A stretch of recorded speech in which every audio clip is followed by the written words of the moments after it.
Alhamdulillahirabbil alamin wassalatu wassalamu ala asyrafil mursalin sayyidina maulana Muhammadin wa ala alihi washabbihi ajmain amma ba'du. Ingkang sangat kula hormati sedanten keluarga Syekhina Kyai Haji Maimun Zubair, sedanten mawon guru-guru kita semua, Syekhina Abdul bin Ubab, Syekhina Muhammad Naji, sedanten putra-putra ibn bangun ingkang kula hormati. Saya ini bahasa Indonesia nih kersane sing maduran. Saya itu lama sekali nulis tentang Al-Intisar li Madhahibi Syekh. Memang saya tidak niat saya kitabkan atau saya bukukan, tapi lama sekali kita semua tentu mendengar khas-khas madhab Syekhina yang mungkin secara mainstream ya, secara lazimnya para kiai itu kurang dicocoki. Tapi saya pastikan madhab beliau adalah sangat kuat, baik min haitsu sanad maupun min haitsul manhaj, baik secara sanad maupun secara manhaj. Saya nanti pastikan beberapa kitab, utamanya kitab Ihya nanti saya baca. Bukan niat menggurui, tapi memang saya dan jenengan ini utamanya santri-santri, tentu saya tidak punya niat ngandani para kiai atau memberitahu para kiai, tapi ini utamanya anak-anak. Nanti bisa dicek karena secara akademik akan saya tunjukkan kitabnya apa, halamannya berapa, dan nisbatnya atau korelasi dengan madhab Syekhina kayak apa. Misalnya begini, setiap saya macet di Semarang atau di Jakarta atau di mana saja, dan beberapa orang kaya, misalnya non muslim atau kaya lah, dikawal polisi atau punya otoritas tertentu,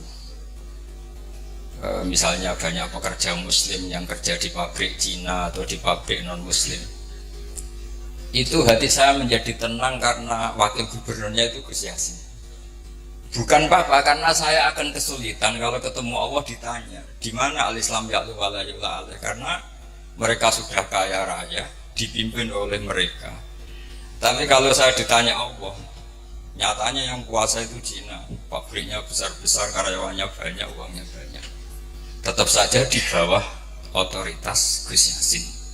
Sehingga kita jawabnya tuh gampang, masih al-Islam ya'lu wa la yu'la.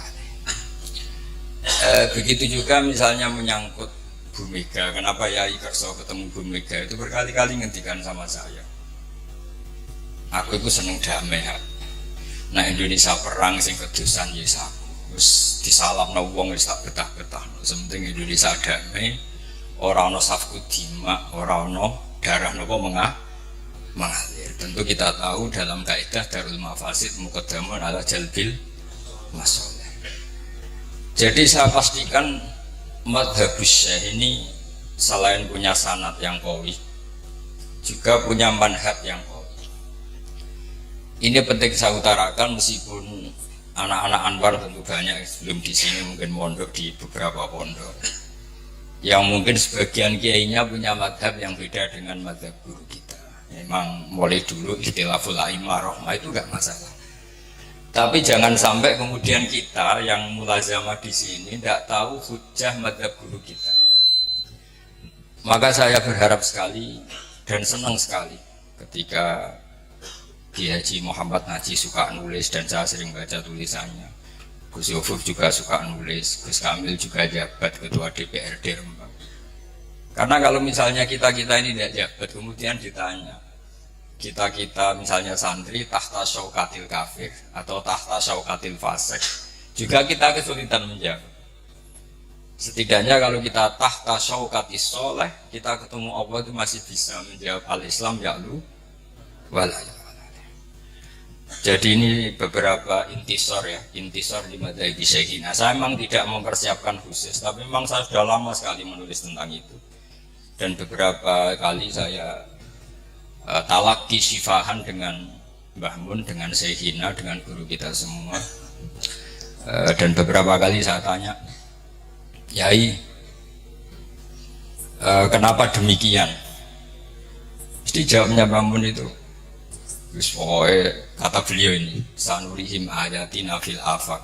Terus pernah saya tanya, itu saya ketemu di Medina, tak tanya, him itu rujuknya teng sinten? Ya sapa wae. Mboten tiyang Islam tok, wong him kok wong Islam tok, ya sapa wae kata terus. Saya tanya lagi, niki model Mbah Karim napa Basiber? Ya domber ya pokoke sapa wae kan. Karena masyhur beliau sering guyon kalau Basiber itu ma'ruf. Kalau merujukkan domber itu ces pulang pakem. Kalau Mbah Karim terkenalnya pokoknya mengkono-mengkono. So him ya mengkono-mengkono, wadhalika ya mengkono-mengkono, lahu ya mengkono. Dan kita tahu beliau murid Basiber, walidnya sendiri juga murid Mbah Karim. Selain nantinya juga muridnya Sayyid Alawi, Syekh Yasin bin Isa Al-Fadil. Sehingga kita punya guyonan dalam karangan-karangan ulama internasional. Suatu saat ada orang Syiah sama orang Sunni itu berdebat. Ini barokahnya domirnya model Mbah Karim. Berdebatnya itu ayyuhuma afdal, Ali dan Abu Bakar ayyuhuma afdal. Yang paling afdal siapa? Yang satu Sunni, yang satu Syi'i. Kita tahu kan kalau yang Sunni mesti Abu Bakar, kalau yang Syi'i Ali. Si ulama ini pinter karena nggak mau resiko melihat orang debat. Jawabnya itu mangkanat bintuhu tahtahu. Itu semuanya keplok. Padahal nggak tahu maknanya apa. Karena pikirannya orang Sunni ya kalau maknanya maniku wong kanat kang ono sopo bintuhu anak wedo iman utah tahu ono ing bawae Kanjeng Nabi. Berarti siapa? Abu Bakar fa inna isyata tahta yadi Rasulillah sallallahu alaihi. Tapi perasaannya orang Syiah itu maniku wong kanat kang ono sopo bintuhu putrine Nabi utah tahu ono ing ngisore man. Berarti siapa? Ali, fa inna Fatimah tahta Ali. Itu semuanya keplok sama-sama nggak paham karena baru kayak mengkono tadi. Hu itu rujuknya kemana ya? Man kanat bintuhu tahta. Kamu merujukkan kemana kalau bintuhu? Sehingga yang Syiah ya puas karena dikira bintuhu itu siapa? Maniku wong kanat kang ono sapa bintuhu putrine Nabi ku tahtahu. Berarti siapa? Sayyidina Ali. Kalau ahli sunnah makna maniku wong kanat kang ono sapa bintuhu putrine Abu Bakar ku tahtahu ono ing sore mengkono. Ya artinya siapa? Kanjeng Nabi. Berarti siapa? Ya Abu Bakar. Jadi ini penting sekali. Jadi saya membela mazhabnya guru kita Mbah Mun itu bukan karena sekedar kita muridnya atau ingin menyenangkan beliau, itu enggak. Tapi satu tasdek sing al-qawahabi yang kita siap ketemu Allah dengan mazhab itu. Kita tentu tidak siap kan, misalnya ditanya Allah kayak apa hegemoni Cina, hegemoni orang-orang fasik menguasai sekian perdagangan apa-apa, dan itu bisa membeli jabatan, membeli pejabat. Kemudian kita tidak punya kiat supaya mereka itu tahtana, supaya mereka itu tahta syaukatina. Loh, saya tidak politik, saya tidak DPR, justru itu saya fair, hanya membela secara L. Kalau saya Ma'ruf Amin mungkin Pak Dum wakil presiden gitu. Saya ini tidak Ma'ruf Amin. Saya benar-benar teman sampean yang nggak jelas ini. Tapi justru bagus nggak jelas. Ketok manusane. Jadi ini penting, ini saya baca saja, saya tunjukkan beberapa halaman ini, terutama yang ma'arif supaya jelas. Ini di kitab saya cetakan Darul Fikr atau cetakan juga ada yang cetakan DKI, ada yang cetakan Toha Putra. Ini saya sebut 3 cetakan karena saya punya adat kalau kitab induk terutama yang membela Syekhina itu saya sampai punya 3 naskah. Jaga ini kalau ada naskah salah saya tahu. Di antara yang dikatakan Imam Ghazali dan sudah saya cek di sarahnya yaitu di Ithaf.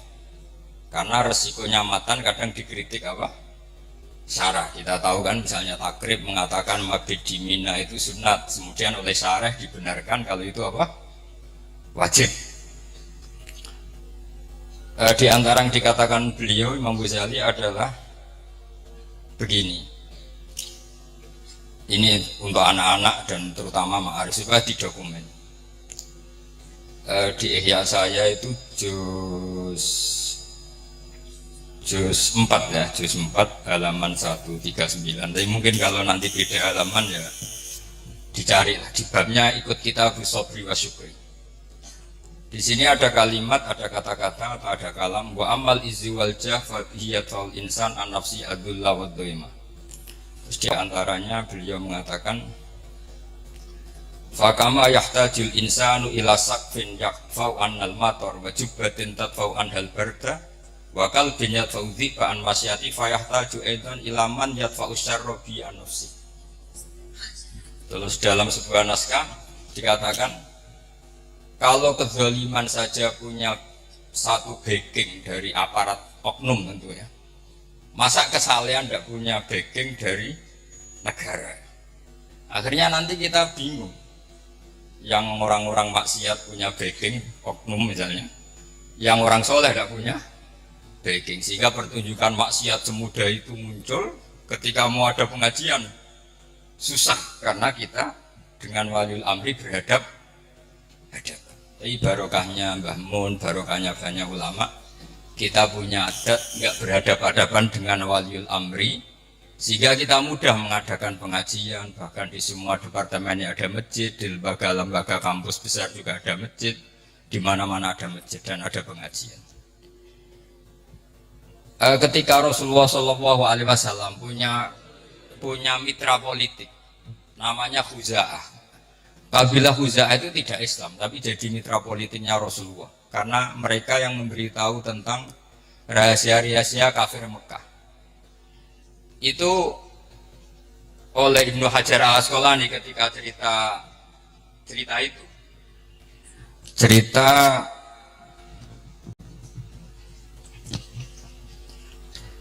monggo di daerahkan.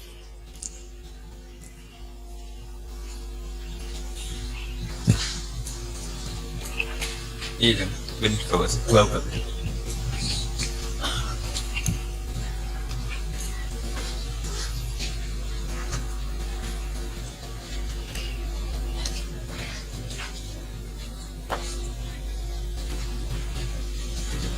Iya.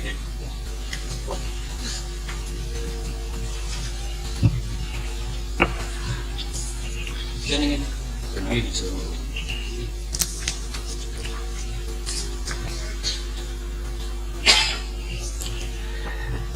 Saya ulang lagi bahwa yang dilakukan Syekhina itu bukan sekedar lahu manhajun sahih, tapi memang ada sanad yang qawi. Karena kita selalu berprinsip tadi al-Islam ya'lu wala yul'al. Dengan melihat Jakarta gaduh kayak gitu, melihat Semarang orang-orang kaya non muslim, orang-orang nggak sholat punya kekuasaan karena kaya raya. Lalu ketika kita ditanya, sudahkah melakukan proyek atau program Al-Islam Ya'lu? Tentu kita kebingungan. Tapi kalau mereka tahta syaukatina, karena kita punya Gus Yasin, di Rembang punya Gus Kamil, itu enak. Begitu juga tentang publik. Barokahnya orang-orang soleh itu punya masa yang banyak. Saya ulang lagi, barokahnya orang-orang soleh punya umat yang banyak, punya masa yang banyak. Mereka itu memperhitungkan kita, karena kita memperbanyak jumlah orang soleh. Coba kalau jumlah orang fasik, orang dolim itu mayoritas dan militan, kita akan kesulitan. Makanya Rasulullah itu mewanti-wanti, jangan sampai kalian semua atau siapa saja orang Islam itu man katsara sawada qaumin fahuwa minhum. Tapi barokahnya Habib Syekh misalnya, kalau konser kayak gitu orang banyak kiai yang punya umat banyak. Tung fase apa macam-macam yo mikir kemudian apa nyalon presiden iso takobal wa minamikum takobal ya karim. Tapi kalau kita misalnya tadi ngajinya sufi tapi nggak mau ilmu, kiai para pejabat paling duit dok, boleh pengaruh, boleh syuhrat dok, itu resikonya sufi tambah ilmu. Itu mungkin yang sering jalan kuculkan bangun zada khusyuan zada jalan. Itu sampean harus hafal semua itu. Dan harus dihafalin sampai mati itu wiridan apa? Zada khusyu'an zada jahlan. Misalnya dalam konteks Palestina, Palestina itu tentu musuhnya Israel, dan Israel itu punya kekuatan besar didukung Amerika. Kemudian Indonesia membela Palestina, membela Palestina kemudian diikuti oleh orang-orang Eropa dan non Muslim. Orang Eropa itu non Muslim. Lalu pertanyaannya, apakah orang Palestina kemudian berarti mualah sama orang kafir? Karena orang Palestina harus mualah sama apa? Orang-orang apa? Eropa. Apa tidak? Saya pastikan khazanah ilmu cukup untuk menganalisis itu. Yaitu Rasulullah punya aibah, yaitu punya teman dekat, koalisi, khalif kalau dalam bahasa Arab. Itu orang Khuza'ah. Dan itu tidak Islam. Tapi tidak pernah menyembunyikan makar atau tipu daya yang dilakukan kafir-kafir Mekah. Selalu mengupdate, memberitakan itu ke Rasulullah SAW. Padahal mereka tidak Islam. Logika yang terbangun gimana? Ya logika yang terbangun karena Rasulullah itu soleh, bahkan ya tentu super soleh, imamus solihin. Ini di kitab Ibnu Hajar al-Asqalani, di Fathul Bari juz 5. Beliau mengatakan kalau ada kasus seperti itu atau konteks seperti itu, wala yu'addu dzalika min muwalatil kufar wala muwadatu a'daillah bal min qabil istikhdamihim wa taqlili syaukati jam'ihim wa inka ibadihim bi ba'din. Jadi kalau orang Eropa kamu biarkan tidak koalisi dengan Palestina, artinya Israel malah absolut karena semua dunia dukung Israel. Tapi barokahnya orang Palestina, orang Indonesia koalisi sama Eropa, Israel tidak terlalu solid karena tidak absolut. Artinya begini dalam hukum qiyas. Betul, ini saya intisar li syekhina. Kalau misalnya para pejabat itu hanya dikuasai orang fasik, semua kerjanya, programnya membela mereka. Tapi kalau dekat Mbah dekat kiai, setidaknya diarahkan mikir ngaji, nganggep pondok tidak problem. Paham ya? Ini jelas ya. Terus saya mohon sekali, mungkin Anda punya guru yang dulu mazhabnya beda dengan Syekhina. Tapi saya pastikan saya nulis ini lama sekali. Intisar di Syekhina, tulisan-tulisan saya tentang beliau. Dan ini saya lihat di Ihya, di Ithaf. Jadi beliau begini itu bukan mubtadi, bukan hal yang baru. Memang muttabi, guru-gurunya seperti itu. Bahkan beliau sering cerita ke saya, Salahuddin al-Ayyubi itu iso ngalahno pasukan salib itu baru kayak kitab Ihya. Baru kayak kitab apa? Ihya. Karena beliau mengkaji Ihya. Pernah beliau tak tanya, apa Salahuddin al-Ayyubi itu menangi Imam Ghazali? Kata beliau, gua menangi gurah. Pokoknya pinter ngono iku baru kayak Ihya kata. Karena pernah tak hitung itu ya kayaknya ada menangi gitu. Karena saya pernah juga di Masjid Salahuddin al-Ayyubi itu yang ini saya baca terus. Ini yang masih di Ihya. Kemudian dibenarkan oleh Ithaf. Wa kadzalika ulama udini. Ya ini saya baca lagi. Wa ala hadzal qasti kanal anbiya alladzina la mulka lahum wa la sultanata yurauna salatina wa yatlubuna indahum al-jah. Dulu para nabi itu ya jadi penasihat presiden. Karena kalau nabi enggak mau, orang soleh enggak mau, penasihatnya kalau PKI gimana? Kan jadi pusing. Wa kadzalika ulama uddin. Syaratnya la ala qasti tanawuli min khazainihim wal istiqsar fid dunya bimutaban. Tentu kita yakin guru kita tidak akan seperti itu. Terus ini Imam Ghazali menutup, wala tadzunnanna anna ni'matallahi ala Rasulillah haitsu nasarahu wa akmala dinahu wa adzharahu ala jami'i a'daihi wa makkana fil qulub hubbahu hatta tasa'a bi 'izzuhu wa jahu kanat aqalla min ni'matihi alaihi haitsu kana yu'da wa yudrab hatta faqara ilal harab wal hijrah. Artinya ketika Nabi punya otoritas penuh menguasai Mekah dan Madinah karena beliau orang soleh, jadinya aturan-aturan kesolehan, yaitu Ka'bah harus begini, nggak boleh ada lagi orang telanjang, nggak boleh ada berhala. Kalau kiai-kiai itu menguasai negara, paling-paling ujung-ujungnya ya bikin Mahat Ali, terus santri-santri dipikir negara. Kalau ada teroris juga nggak lagi ada intel ke pondok, karena santri pasti NKRI harga apa? Mati. itu semuanya itu barokah. Ini penting saya utarakan. Terus kata syarahnya litam syiati umurihim ad-diniyah. Ketika Imam Ghazali bilang ulama uddin oleh kitab Ithaf Said Zabidi dikatakan salafan wa khalafan. Jadi ini bukti kalau teori itu tidak pernah mansuh. Karena beliau bilang salafan wa khalafan. Ini penting saya utarakan karena kita punya logika yang dua. Misalnya begini. Kalau berteman orang fasik itu kan taksiru sawadil fusak, memperbanyak jumlahnya orang fasik.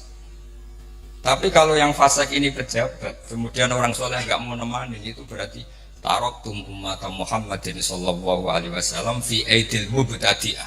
Ya kalau mubtadi'ah, kalau mudillah, kalau mukafirah. Misalnya Anda membiarkan negara dikelola orang-orang fasik, kemudian punya ide bahwa pondok itu kriminal, bahwa pondok itu teroris, mereka yang bikin pelaturan, mereka yang punya otoritas, kita habis. Ini barokahnya istiannya Yai Kerso dekat Mega, terus Gus Roji cucunya DPR RI, Gus Kamil ketua DPR. Tapi Yai tentu selalu menjaga khazanah ilmu. Saya itu menyaksikan betul betapa bangganya beliau dengan Gus Naji. Ketika beliau ngarang Asyadaratul Lama, sering saya disuruh baca apa itu karangan Mbah Fadul Kawakibul Lama. Terus kata beliau, aku itu gaya tenan. Kok buktinya anak-anakku alim. Terus lama-lama jadi beliau itu mewakili minal janibin. Jadi yang negara ya diurus, khasnya pesantren juga apa diurus. Jadi ini penting saya utarakan supaya kamu ala yakinin bahwa kita membela madhab Syekhina itu ala yakinin, ala bayinatin, bukan sekedar kultus. Hidup saya itu di Jogja ketemu orang macam-macam. Ya kadang ditanya, kenapa guru Anda ikut P3? Terus tak tanya, kenapa Anda tanya? Ya katanya. Terus kalau kiai politik itu kan jelek kata dia. Terus kata saya gini, ya biarin aja negara yang politik orang-orang yang enggak beragama. Ya jangan nanti negara rusak. Ya sudah, biar kiai-kiai juga ada yang kerso apa? Politik.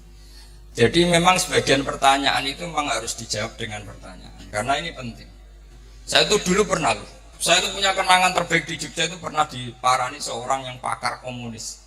Bukan sekedar komunis, pakarnya. Itu jam 4:30, saya masih ingat. Tanya gini sama Pak Bahak, kalau kamu bisa menjelaskan Tuhan itu siapa, nanti saya mau Islam. Terus saya bilang gini, ini ngajak pinter apa ngajak goblok kata saya. Kata dia, ya ngajak pinter kata saya. Terus tanya, kira-kira yang jadi sebab, jadi faktor itu sesuatu yang wujud apa yang nihil, yang nihilisme atau yang adamiah kalau dalam bahasa. Ya di mana-mana sebab itu harus punya eksistensi, harus wujud. Lah ya anggap saja Tuhan itu penyebab alam ini. Jadi makanya kalau zaman kita ngaji Tuhan itu siapa? Zat sing wajibil wujud. Masa alam yang wujud ini disebabkan oleh adamiah? Sesuatu yang enggak ada menciptakan yang ada. Itu ngajak gendeng apa ngajak waras gitu. Terus dia bilang, ya ngajak gendeng Bapak. Berarti Tuhan itu ya? Ya itu Tuhan dia kata saya gitu. Jadi sebetulnya kita ilmu kita, saya itu ngaji jamul-jamil sama Bum. Ilmu kita itu cukup. Kalau dalam ilmu mantek kan gitu. Al-alam mutawahhir wa kullu mutawahhir hadis la budda min muhdis. Nah, soal penamaan Allah itu dari syariat. Kita hanya sampai bahwa alam ini harus disebabkan sesuatu yang wujud. Masa sesuatu yang wujud disebabkan sesuatu yang ada. Makanya kita diajari siapa itu adalah wajibil wujud. Lah wajibil wujud itu oleh syariat disebut Allah SWT. Akhirnya dia nerima. Mulai dulu kalau kiai bilang Allah begitu kan selesai katanya. Akhirnya dia Islam. Maksudnya Islam lagi apa nggak tahu saya. Mungkin kecilnya pernah apa? Islam. Nah, Mbah Mun itu termasuk orang yang punya kemampuan itu. Punya kemampuan seperti itu. Olah pikir. Makanya ketika Imam Syafi'i, saya sering diceritani Imam Syafi'i ketika ngaji sama Imam Malik itu gaya hidupnya mewah. Setelah ngaji Imam Malik, ngaji Muhammad bin Hasan Asy-Syaibani di Irak, itu hidupnya lebih mewah lagi. Imam Malik mewah, itu Muhammad bin Hasan lebih mewah. Imam Syafi'i mulai gawe ini gimana ulama kok. Itu kalau ngitung uang, ngitung emas kalau dulu dinar itu di meja. Jadi kalau santrinya mau salam tempel ya sungkan karena emasnya banyak. Itu malah sekali lagi Imam Malik sudah mewah ini malah lebih mewah. Terus mulai tanya, Ajibta min hadi, kamu aneh dengan ulama seperti ini, min hadil khalah. Iya katanya. Ya kalau kamu gak terima ulama kaya tak kasihkan orang fasik dan dipakai kefasikan. Jangan nanti malah dipakai maksiat. Ya sudah berarti ulama kaya boleh langsal. Semenjak itu Imam Syafi'i itu rubah cara berpikir. Ini penting sehingga saya menyaksikan betul ya. Iya karena saya punya sanad banyak ya, karena bapak saya itu ya muridnya ya temannya, Pak D saya ya muridnya temannya, karena beliau itu yang jan murid sama Mbah Sijer. Jadi si Mbah Sahal juga sebelum wafat sering ketemu saya kalau cerita Mbah Sijer. Jadi kita punya insya Allah punya sanad yang baik. Makanya jenengan harus bangga jadi muridnya Syekhina Kiai apa? Saya Umar Hafid kalau muji Mbah Mun Subdul Langit karena beliau yang menangi Sayyid Alawi. Saya bisa tafsir begini ya barokahnya Mbah Mun, karena Mbah Mun itu nggak pernah nggak ngertikan ulumul Quran. Mulai saya ngaji di MGS itu Khobir sampai di pondok karena beliau muridnya Sayyid apa? Alawi. Sayyid Alawi itu ahli tafsir, termasuk yang bikin Hasyiah Faidul apa? Khobir. Terus juga punya murid Syekh Habib Salim Asyatiri yang ngarang apa Al-Fawaid apa? Asyatiriya atau An-Nafahat Al-Haramiyah. Itu kelihatan sekali betapa ilmu tafsir itu dekat sekali dengan Sayyid Alawi. Dan kita punya sanad ahli karena setelah Mbah Mun langsung Sayyid siapa? Sayyid Alawi. Makanya saya jenengan semua harus ikut bersyukur.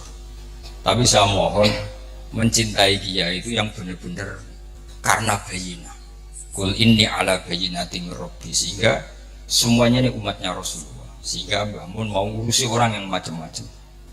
Jangan kamu mengklasifikasi orang gitu kok diurusi, orang gitu kok diurusi, itu makom sampai. Mungkin kalau air tidak dua kolah kena najis ikut apa?